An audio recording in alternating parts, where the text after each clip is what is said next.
अभी हाल ही में पूरे भारतवर्ष में एक हिंदी मूवी का टाइटल और पोस्टर प्रदर्शित हुआ है, जिसमें हम दो हमारे 12 इस फिल्म को बनाया गया है। वास्तविकता इस फिल्म को बनाने के पीछे सिर्फ एक ही यानी अल्पसंख्यक समाज, वो भी खास करके मुस्लिम समाज को टारगेट किया गया है।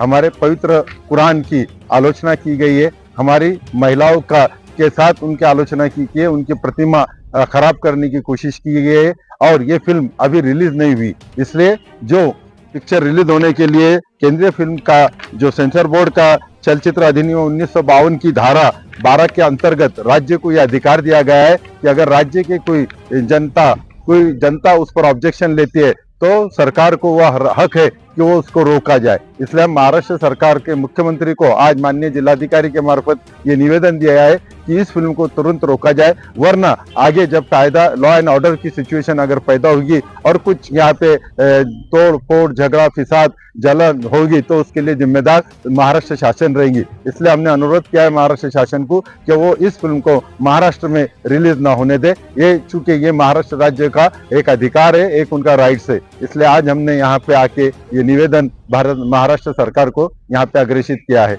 धन्यवाद। फारुख शेख, जळगाव। आज जळगाव शहरातील विविध सामाजिक संस्था व राजकीय पक्षातर्फे माननीय मुख्यमंत्र्यांना माननीय जिल्हाधिकारी मार्फत एक तक्रार अर्ज देण्यात आलेला आहे।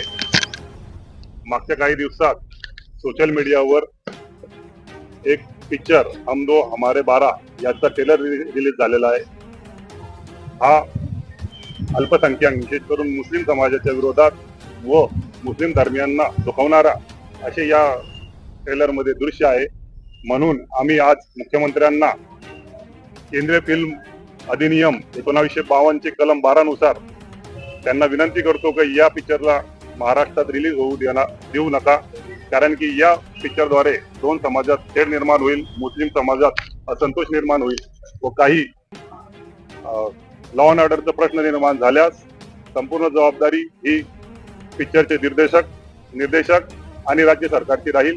यासाठी आज आम्ही माननीय जिल्हाधिकारी यांना निवेदन दिलेलं आहे। धन्यवाद।